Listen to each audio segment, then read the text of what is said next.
Nous sommes à Toulouse, où un campement illégal s'est installé lundi dernier sur une contre-allée de l'avenue Étienne Billière, dans le quartier Saint-Cyprien. Selon la presse, il s'agit d'une quinzaine de familles, toutes clandestines, et parmi lesquelles se trouvent des ressortissants somaliens, albanais ou encore algériens, qui squattent en toute impunité l'espace public devant le siège de la veille sociale. La mise en scène qui en est faite est indécente. Opérée par toutes ces associations gauchistes qui n'hésitent pas à exhiber des femmes et des enfants sur les trottoirs toulousains dans l'unique but de susciter une émotion chez nos concitoyens au détriment de la raison. Quand on règne, on doit gouverner avec sa tête et non point avec son cœur, disait Napoléon Bonaparte.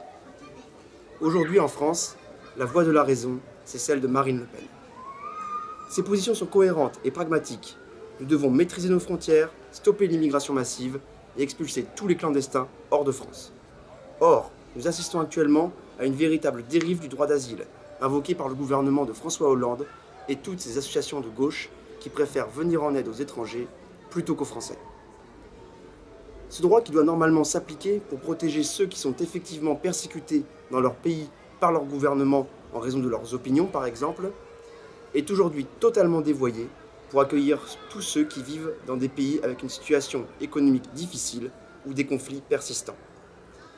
Je souhaite au nom du Front National de la Haute-Garonne interpeller le maire de Toulouse, M. Moudinque, afin qu'il s'engage sans tarder à signer lors du prochain conseil municipal la charte Ma commune sans migrants, proposée par le maire d'Hénin-Beaumont, M. Steve Briouat, et reprise depuis par mon ami Julien Sanchez, maire de Beaucaire.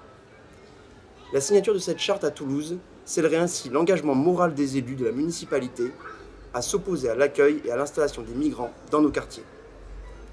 Cette charte propose également d'interrompre toute subvention à ces mêmes associations qui ne cessent de promouvoir une immigration massive dans notre pays.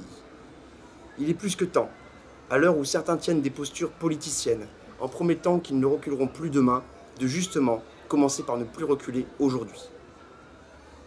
Cela sera bien différent avec Marine Le Pen, qui, loin des postures et des fausses promesses, saura agir efficacement pour préserver les intérêts supérieurs de la France et des Français. Marine Le Pen ne reculera pas, elle avancera.